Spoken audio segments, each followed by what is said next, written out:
5 دفعہ قرآن میں یہ مضمون آیا ہے، 5 دفعہ، لیکن الفاظ بدل بدل کر آیا ہے۔ 5 جگہ یہ بات واضح ہوتی ہے کہ تمام نوع انسانی کے لیے بھیجے گئے، واحد رسول اللہ کے، جیسے واحد رسول اللہ کے وہ ہیں جنہوں نے دین حق کو بالفعل غالب کیا، فرد واحد سے دعوت کا آغاز کیا۔ پہلے دن 4 ایمان لائے، زوجہ محترمہ خدیجہ الکبریٰ رضی اللہ تعالی عنہ، یار غار ابو بکر صدیق رضی اللہ تعالی عنہ، چچا زاد بھائی جو زیر تربیت ہیں، زیر پرورش ہیں، حضرت علی رضی اللہ تعالی عنہ، غلام جنہیں آزاد کر کے بیٹا بنایا ہوا ہے، زید ابن حارثہ، زید ابن محمد کہلاتے ہیں۔ 1 جمع 4 5 ہوئے، 10 برس میں بمشکل 125 ہوئے، لیکن اس کے بعد وہی جو گلیوں کی تبلیغ کر رہا تھا، جو گھر گھر پر جا کر دستک دے رہا تھا دعوت و تبلیغ کے لیے، وہی پھر بدر اور حنین میں فوجوں کی سپہ سالاری کا ذمہ دار بھی ہے، اور وہی جو سن 8 ہجری میں 10 رمضان المبارک کو فاتح کی حیثیت سے مکے میں داخل ہوا ہے، اور اگلے 2 سالوں کے اندر اندر پورے جزیرہ نما عرب پر اللہ کا دین غالب ہو گیا۔ جاء الحق وزهق الباطل ان الباطل كان زهوقا اذا جاء نصر الله والفتح ورأيت الناس يدخلون في دين الله افواجا۔ اللہ کا دین کا غلبہ یہ ہے، اس کی کوئی اور مثال نہیں ہے سوائے محمد الرسول اللہ کے۔ نہ حضرت ابراہیم کی زندگی میں، نہ حضرت عیسیٰ کی زندگی میں، نہ حضرت موسیٰ کی زندگی میں، نہ حضرت نوح کی زندگی میں۔ اولو العزم من الرسل تو یہی شمار ہوتے ہیں، زیادہ سے زیادہ 2 اور شریک کر لیجئے، حضرت ہود اور حضرت صالح۔ اولو العزم من الرسل تو حقیقت میں 5 ہی ہیں، نوح پہلے، محمد آخری صلی اللہ علیہ وسلم، درمیان میں ابراہیم، موسیٰ، عیسیٰ۔ یہی وجہ دیکھیے سورہ شورا کی آیت میں پہلے حضور، حضرت نوح، پھر حضور، اور پھر درمیان کے 3۔ شرع لکم من الدین ما وصی بہ نوحا اول والذی اوحینا الیک محمد رسول اللہ آخرا وما وصینا بہ ابراہیم و موسیٰ و عیسیٰ، 3 درمیان میں ہے، 5 اولو العزم من الرسل۔ کیا کسی کے ہاتھوں، کسی اور کے ہاتھوں محمد الرسول اللہ صلی اللہ علیہ وسلم کی طرح دین کے غلبے کا فی الواقع دنیا میں ظہور ہوا؟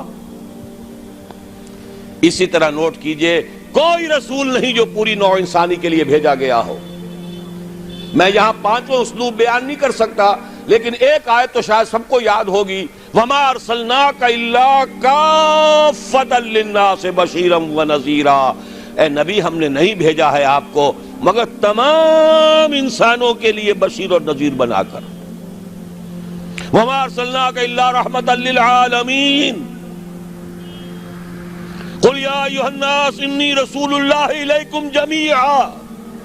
5 اسلوب ہیں، لیکن سب سے نمایاں، سب سے واضح، وَمَا أَرْسَلْنَاكَ إِلَّا كَافَّةً لِلنَّاسِ بَشِيرًا وَنَذِيرًا۔ نوٹ کیجئے، اگر مقصد بعثت محمدی غلبہ دین ہے اور بھیجا گیا محمد کو پورے عالم انسانیت کے لیے، ان دونوں کا منطقی نتیجہ کیا نکلے گا؟ کیسے ممکن ہے کہ حضور کا مقصد بعثت پایہ تکمیل کو نہ پہنچے اور قیامت آ جائے، دنیا ختم ہو جائے؟ ناممکن۔ دنیا کے خاتمے سے پہلے وہ وقت آ کر رہے گا جب کل کرۂ ارضی پر اللہ کا دین اسی طرح غالب ہو جائے جیسے کہ محمد عربی صلی اللہ علیہ وسلم کے دست مبارک سے جزیرہ نما عرب میں غالب ہوا۔ اگر نہیں ہوتا تو تکمیل نہیں ہوئی۔ یہی بات کہی ہے اقبال نے، وقت فرصت ہے کہاں، کام ابھی باقی ہے، نور توحید کا اتمام ابھی باقی ہے۔ جزیرہ نما عرب تو جگمگا اٹھا نور توحید سے، جیسا کہ بعد میں عرض کروں گا۔ پھر اصحاب ثلاثہ خلفائے ثلاثہ کے عہد خلافت میں کہاں سے کہاں کا علاقہ جو ہے وہ منور ہو گیا، بقعہ نور بن گیا توحید سے، لیکن پوری دنیا تو نہیں ہوئی نا۔ ابھی تو چین بھی تھا، ہندوستان بھی تھا، ابھی تو پورا یورپ بھی تھا، پورا افریقہ بھی تھا، سوائے شمالی افریقہ کے اور کہاں دین پہنچا تھا؟ جب تک کہ کل روئے ارضی پر اللہ کا دین غالب نہیں ہوتا، حضور کا مقصد بعثت نامکمل ہے، وقت فرصت ہے کہاں، کام ابھی باقی ہے، نور توحید کا اتمام ابھی باقی۔ البتہ اتمام کے دو مفہوم سمجھ لیجئے، ایک ہے کسی شے کا کسی ایک بلندی تک پہنچ جانا، ایک ہے کتنی اس کی وسعت کتنی ہے۔ اتمام دین اور دین کا غلبہ جزیرہ نما عرب میں تو کامل ہو گیا، اس میں کوئی شک نہیں، لیکن کل روئے ارضی پر نہیں ہوا، توسیع ہونی ہے۔ ایک اعتبار سے اتمام ہو گیا، ایک اعتبار سے دین غالب ہو گیا، لیکن یہ کہ در حقیقت چونکہ بعثت محمدی صلی اللہ علیہ وسلم تمام عالم انسانیت کے لیے ہے، اس لیے جب تک پورے عالم انسانی پر اللہ کا دین غالب نہ ہو، ہنوز مقصد بعثت محمدی شرمندہ تکمیل ہے۔ لیکن جان لیجئے ہو کر رہے گا۔ اب اس کی جو خبریں دی ہیں، سب سے پہلے تو جیسا کہ ان آیات کے حوالے سے میں نے عرض کیا تھا، دو آیتیں میں نے اس وقت تک بیان کی ہیں، دو اگلی آیات ذرا سرسری طور پر سمجھ لیجئے ورنہ وقت بہت زیادہ لگ جائے گا۔ اے مسلمانوں، یہ تو ہمارا فیصلہ ہے، ہم اپنے دین کا اتمام کریں گے، ہم نے اپنے نبی کو بھیجا ہی دین کے غلبے کے لیے، غلبہ دین ہوگا، لیکن تمہارے ایمان کا کچھ تقاضا ہے۔ اگر تم چاہتے ہو آخرت کے عذاب سے بچنا، اگر تم چاہتے ہو جنت کا داخلہ، تو تمہیں ایک کاروبار کرنا پڑے گا۔ یا ایھا الذین آمنوا هل ادلکم علی تجارۃ تنجیکم من عذاب علیم تؤمنون باللہ ورسولہ وتجاہدون فی سبیل اللہ باموالکم وانفسکم۔ ایمان رکھو جیسا کہ ایمان کا حق ہے، اور جہاد کرو اللہ کی راہ میں، کھپا دو اس میں اپنی جانیں بھی اور اپنے مال بھی۔ یہ تقاضا ہے اہل ایمان سے۔ مشیت اذنی ہے، بعثت مقصد محمدی اپنی جگہ ہے صلی اللہ علیہ وسلم، لیکن جانیں کھپائیں صحابہ نے، سختیاں جھیلی صحابہ نے، قربانیاں دی حضور نے بھی اور صحابہ نے بھی۔ محمد الرسول اللہ والذین معہ، یہ الفاظ کہاں آئے ہیں؟ سورہ فتح کی اس آیت کے بعد، هو الذی ارسل رسولہ بالہدی ودین الحق لیظہرہ علی الدین کلہ وکفی باللہ شہیدا محمد الرسول اللہ والذین معہ اشداء علی الکفار رحماء بینہم الی آخر الآیہ۔ البتہ اس کے بعد فرمایا مسلمانوں، چونکہ یہ سورت نازل ہوئی ہے غزوہ احزاب کے بعد، سورہ صف، مسلمانوں ہم نے تمہیں ٹھوک بجا کر دیکھ لیا، تم نے ایمان اور جہاد کے تقاضے پورے کر دیے، تم نے اپنے ایمان کی صداقت کا وافر ثبوت فراہم کر دیا، لہذا خوشخبری سنو۔ یہ خوشخبری کب دی جا رہی ہے؟ جبکہ محمد الرسول اللہ کو 18 برس ہو چکے ہیں کام کرتے ہیں، جبکہ صحابہ پر سختی اپنے عروج کو پہنچ چکی ہے غزوہ احزاب میں۔ فرمایا اگر تم اس راستے پر گامزن رہو گے تو اخروی وعدے بھی ہیں، مغفرت بھی ہے، نجات بھی ہے، جنتیں بھی ہیں، بڑے اعلیٰ گھر بھی ہیں، وَأُخْرَىٰ تُحِبُّونَهَا نَصْرٌ مِّنَ اللَّهِ وَفَتْحٌ قَرِيبٌ، اور ایک اور بات سن لو جو تمہیں بہت پسند ہوگی، اللہ کی مدد آیا چاہتی ہے اور فتح جو ہے تمہاری قدم بوسی کرنا چاہتی ہے۔ یہی وجہ ہے کہ غزوہ احزاب کے بعد حضور نے فرما دیا تھا صلی اللہ علیہ وسلم، لَن يَغْزُوكُمْ قُرَيْشٌ بَعْدَ عَامِكُمْ هَٰذَا، وَلَكِنَّكُمْ تَغْزُونَهُمْ. مسلمانوں، قریش میں اب جان نہیں ہے، وہ دوبارہ کبھی تم پر چڑھائی کر کے نہیں آ سکیں گے. بس ختم. یہ آخری مرحلہ تھا. جیسے حضور کے اوپر جو شدائد اور جو سختیاں تھیں، اس کا کلائمیکس یوم طائف ہے، اسی طرح صحابہ کرام پر من حیث الجماعت امتحان کے بعد امتحان، امتحان کے بعد امتحان. وَلَنَبْلُوَنَّكُمْ بِشَيْءٍ مِّنَ الْخَوْفِ وَالْجُوعِ وَنَقْصٍ مِّنَ الْأَمْوَالِ وَالْأَنفُسِ وَالثَّمَرَاتِ. لیکن یہ فینومینا پہنچ چکے اپنے نقطہ عروج کو غزوہ احزاب میں. کئی دن کے فاقے بھوک کا یہ عالم، 12,000 کا لشکر، چھوٹی سی بستی، جیسے صحرا میں چراغ روشن ہو اور آندھیاں آ رہی ہوں بجھانے کے لیے. امتحان انتہائی شدید. ثابت قدم ہے محمد الرسول اللہ والذین معہ اخری تحبونها نصر من اللہ وفتح قریب وبشر المؤمنین.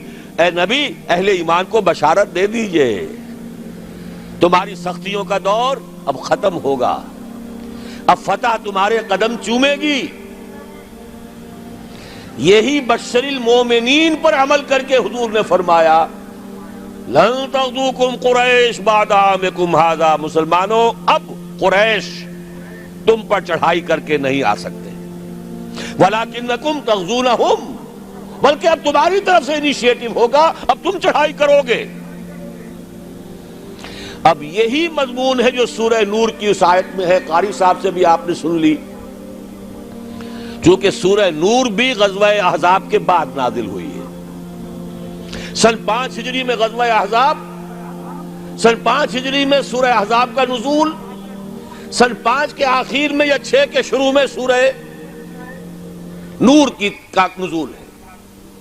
وعد اللہ الذین آمنوا منکم وعملوا الصالحات. یہ وہی جو ایک آیت چھوٹی آئی ہے سورہ صف میں، اسی کی وضاحت ہے. وَأُخْرَىٰ تُحِبُّونَهَا نَصْرٌ مِّنَ اللَّهِ وَفَتْحٌ قَرِيبٌ. اسی کی وضاحت ہو رہی ہے. ایک بات کو 3 اسلوبوں میں بیان کیا جا رہا ہے، دل جوئی کے لیے، تشفی کے لیے، اطمینان دلانے کے لیے. وعد اللہ الذین آمنوا منکم وعملوا الصالحات. اللہ کا وعدہ ہے پختہ مسلمانوں، تم میں سے جنہوں نے ایمان اور عمل صالح کا حق ادا کر دیا. اور یہیں سے یہ بات سمجھ لیجئے کہ عمل صالح کا سب سے بڑا اطلاق جہاد فی سبیل اللہ پر ہے، نوافل پر نہیں ہے. سورہ صف میں کیا فرمایا؟ اگر چاہتے ہو جہنم سے چھٹکارا تؤمنون باللہ ورسولہ وتجاہدون فی سبیل اللہ باموالکم وانفسکم. اسی کی وضاحت کر رہی ہے یہ آیت نمبر 55 سورہ نور کی. وعد اللہ الذین آمنوا منکم وعملوا الصالحات. تو عمل صالح سے مراد کیا ہے؟ تقابل کیجئے، القرآن یفسر بعضہ بعضا، مراد ہے جہاد فی سبیل اللہ. اے مسلمانوں، تم نے ایمان اور جہاد کا جو حق ادا کر دیا. اب 3 وعدے ہیں ہمارے. لَيَسْتَخْلِفَنَّهُمْ فِي الْأَرْضِ كَمَا اسْتَخْلَفَ الَّذِينَ مِن قَبْلِهِمْ. لازماً انہیں خلافت عطا کریں گے زمین میں جیسے کہ ان سے پہلوں کو خلافت عطا کی تھی. یا داؤد انا جعلناک خلیفۃ فی الارض. کبھی اگر داؤد اور سلیمان کی حکومتیں ہو سکتی تھی تو محمد الرسول اللہ کی امت کی حکومت کیوں نہیں ہو سکتی؟ لَيَسْتَخْلِفَنَّهُمْ فِي الْأَرْضِ كَمَا اسْتَخْلَفَ الَّذِينَ مِن قَبْلِهِمْ وَلَيُمَكِّنَنَّ لَهُمْ دِينَهُمُ الَّذِي ارْتَضَىٰ لَهُمْ. اور جو دین کہ اللہ نے تمہارے لیے پسند کر لیا ہے، اب اس کو تمکن عطا کرے گا، غلبہ عطا کرے گا. یہ دین غالب رہنے کے لیے آیا ہے، مغلوب رہنے کے لیے نہیں. الحق یعلو ولا یعلی علیہ. حق کو حق پہنچتا ہے کہ سر بلند ہو، نہ یہ کہ پامال کر دیا جائے. تیسرا وعدہ وَلَيُبَدِّلَنَّهُمْ مِن بَعْدِ خَوْفِهِمْ أَمْنًا. اب تک تو تم پر خوف کی کیفیت طاری تھی، پھر نہ قریش چڑھ کے آ جائیں، غطفان نہ آ جائیں. حدیثوں میں، سیرت میں آپ نے پڑھا ہوگا، رات رات بھر پہرے رہتے تھے. ذرا شور ہوتا تھا منافقین جو ہے لے اٹھتے تھے، پھر حملہ ہو رہا ہے بھائی، پھر حملہ ہو رہا ہے. ہر وقت ایک خوف کی کیفیت. لیکن اے مسلمانوں اب وہ خوف کی حالت بدل جائے گی، تمہیں امن حاصل ہو جائے گا۔ چیزیں تین بیان کی ایک ہی ہے، جب تمہیں حکومت مل جائے گی، تمہارا دین خود بخود غالب ہو گیا، یا جب اللہ کا دین غالب ہوگا حکومت خود بخود تمہارے ہاتھ میں ہوگی، اور پھر اب ڈر کس کا؟ اب چین ہوگا، سکون ہوگا، اطمینان ہوگا، امن ہوگا۔ یعبدوننی، اور پھر وہ میری بندگی کریں گے جیسے کہ بندگی کا حق ہے۔